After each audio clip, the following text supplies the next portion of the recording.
Ken's car was speeding down the track when the door suddenly flew open, forcing him to head to the pits after just one lap.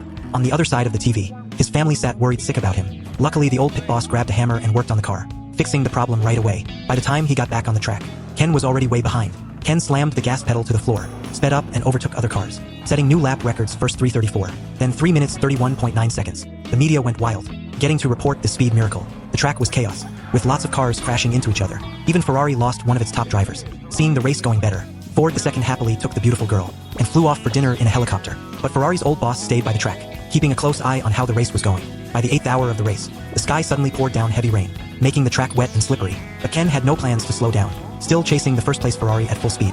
Just as he was about to catch up to the Ferrari, his brake disc failed, and he barely avoided hitting the curb and T-boning another car. Ken had to slow down early and drive carefully into the service station. The pit crew replaced the entire brake system, wasting a lot of time. On the second day of the race, Ken finally caught up to the first-place Ferrari. The two cars raced side by side, neither giving an inch. At the turn, the Ferrari hit the brakes, and Ken took the chance to overtake it.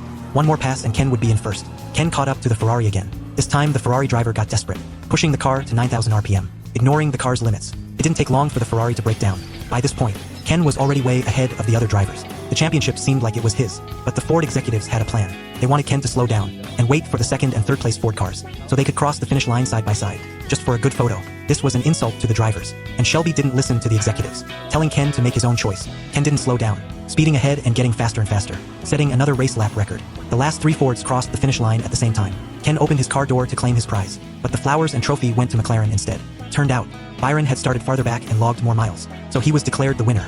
In the audience, the old Ferrari boss saluted Ken.